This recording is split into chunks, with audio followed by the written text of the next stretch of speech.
Assalamualaikum warahmatullahi wabarakatuh. Nama saya Aliana Natasha binti Sugendi. Pada hari ini, saya akan menerangkan satu tajuk daripada tugasan individu iaitu bagaimana sistem upah yang baik boleh meningkatkan produktiviti pekerja. Okey, pertama sekali kita akan mengetahui apa itu definisi produktiviti dan upah itu sendiri. Pertama sekali adalah produktiviti. Produktiviti adalah suatu kemampuan menghasilkan output daripada sejumlah input yang dibekalkan. Manakala upah adalah apa-apa bayaran tunai yang dibayar kepada pekerja di atas kerja yang dilakukannya. Antara contoh upah adalah seperti bonus bukan kontraktual, insentif kedatangan, kadar per unit, pencapaian individu atau kumpulan, kenaikan gaji dan sebagainya. Tak lari daripada maksud sebenar upah atau insentif itu sendiri, ini merupakan suatu peningkatan produktiviti dengan memberi bayaran tambahan sebagai suatu perangsang atau dorongan kepada pekerja yang sengaja diberi oleh pihak organisasi supaya mereka mempunyai motivasi yang lebih tinggi untuk meningkatkan prestasi mereka dalam organisasi. Di sini kita dapat melihat dengan jelas mengapa sistem upah yang baik dapat mempengaruhi produktiviti seseorang pekerja itu di dalam organisasi. Baiklah, seterusnya kita akan menyusui dengan lebih dalam mengenai hubungan di antara konsep upah dan juga produktiviti. Okey, pertama sekali adalah mengenai teori upah kecekapan. Dalam model ekonomi baru atau MEB, salah satu matlamat yang ingin dicapai oleh pihak kerajaan Malaysia adalah dengan mentransformasikan negara Malaysia ke arah ekonomi berpendapatan tinggi menjelang tahun 2020. Dan selaras dengan insentif ini, kerajaan Malaysia telah melakukan suatu pembaruan dengan membangunkan modal manusia yang berkualiti dengan menitikberatkan dua faktor, iaitu yang pertamanya adalah upah dan juga produktiviti. Di sini dapat kita lihat bahawa teori upah kecekapan juga mengatakan bahawa produktiviti buruh adalah berkorelasi positif atau mempunyai hubungan yang positif dengan upah yang diberi. Buruh yang dibayar dengan upah yang tinggi adalah buruh yang sangat produktif. Dan ini memberi galakan kepada mana-mana organisasi untuk membayar upah yang tinggi dan setimpal kepada pekerja mereka dalam usaha untuk meningkatkan produktiviti dan prestasi kerja yang baik. Sebenarnya konsep ini akan menguntungkan kedua-dua pihak, iaitu pihak majikan dan juga pihak pekerja, di mana pihak majikan sendiri dapat meningkatkan keuntungan melalui peningkatan dalam produktiviti. Manakala bagi pekerja itu sendiri, peningkatan upah akan memberikan kualiti hidup yang lebih baik kepada mereka. Seterusnya kita akan melihat pula kepada carta alih yang telah saya sediakan, iaitu pemberian upah akan memberi kesan kepada peningkatan prestasi pekerja dan seterusnya akan memberi kesan kepada keuntungan produktiviti. Melihat kepada carta alih ini jelas membuktikan bagaimana sistem upah yang baik boleh mempengaruhi dan meningkatkan produktiviti pekerja. Apa yang saya terangkan di sini adalah dengan memberi upah yang berkesan dan fleksibel, pekerja akan sentiasa termotivasi untuk memajukan diri mereka, untuk mencabar diri mereka mencapai sasaran kerja yang diharapkan. Pemberian upah juga akan membuatkan pekerja merasa diri mereka dihargai dan sentiasa akan berkomitmen tinggi terhadap organisasi mereka.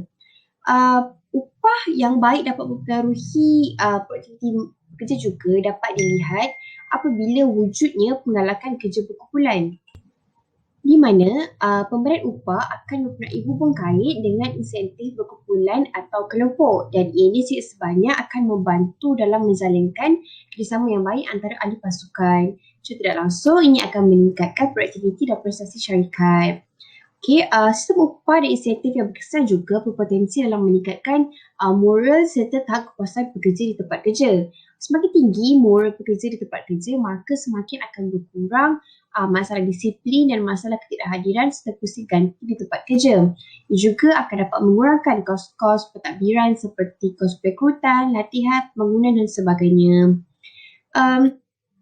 Semua sistem gaji fleksibel juga akan membolehkan syarikat memberi insentif yang terbaik buat pekerja, di mana pekerja akan merasakan mereka sentiasa terjamin kerjaya mereka, khususnya dalam waktu pandemik seperti ini.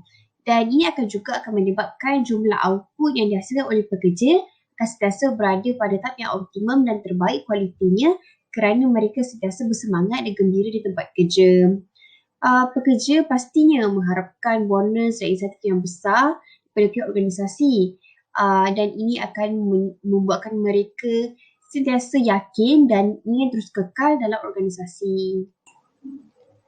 Baiklah, seterusnya kita akan bercakap pula mengenai sistem upah berkaitan produktiviti atau dalam bahasa Inggerisnya PLWS.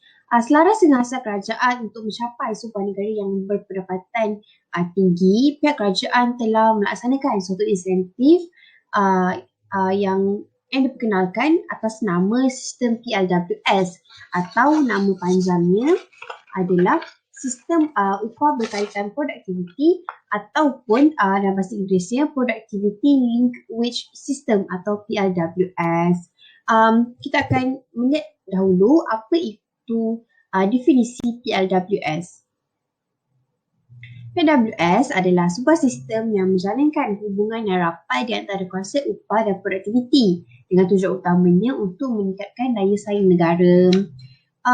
PLWS ini merupakan suatu sistem yang bukan sahaja memberi manfaat kepada pekerja, malah kepada satu majikan itu sendiri. Dan ianya akan dapat memastikan sebarang kenaikan upah selaras dengan peningkatan produktiviti atau prestasi kerja yang lebih tinggi. Sistem ini juga membolehkan pekerja-pekerja mendapat bahagian atau upah yang adil hasil daripada output yang telah mereka hasilkan. Pelbagai langkah daripada pihak kerajaan seperti JPPM, Kementerian Sumber Manusia yang telah dijalankan semata-mata untuk mempromosikan sistem PLWS ini, seperti contoh dengan penganjuran seminar, khusus bengkel, dialog, lawatan harmoni, pembinaan garis panduan, pembinaan portal My PLWS dan sebagainya. Beberapa dasar kerajaan turut dibentuk semata-mata untuk memberi sokongan penuh ke atas pelaksanaan sistem ini, seperti contoh Dasar Wawasan Negara, Rancangan Malaysia ke-8 dan sebagainya. Seterusnya pula kita akan melihat kepada objektif PLWS. Terdapat 3 objektif dalam sistem ini, iaitu yang pertamanya mewujudkan hubungan yang rapat di antara upah dan produktiviti untuk meningkatkan daya saing dan menjamin kestabilan negara. Yang kedua, membolehkan majikan mewujudkan pendekatan yang lebih meluas dan teratur bagi meningkatkan produktiviti dan upah pekerja melalui pelibatan yang aktif dan kerjasama daripada pekerja. Dan yang terakhir sekali adalah membolehkan pekerja menikmati bahagian yang sewajarnya hasil daripada peningkatan produktiviti bagi memupuk keadilan, kepada sosial dan memperbaiki kualiti hidup di samping membangunkan peluang kemajuan kerjaya dan meningkatkan kepuasan bekerja. Baiklah, seterusnya kita akan melihat pula kepada langkah-langkah melaksanakan PLWS. Dalam melaksanakan PLWS ini, terdapat 5 langkah utama yang perlu suatu organisasi ikuti dengan baik, iaitu yang pertamanya mewujudkan kesedaran mengenai PLWS. Dalam proses ini, pihak pengurusan organisasi itu sendiri bertanggungjawab penuh untuk memberi kesedaran kepada para pekerja tentang betapa pentingnya sistem PLWS ini dan kebaikannya.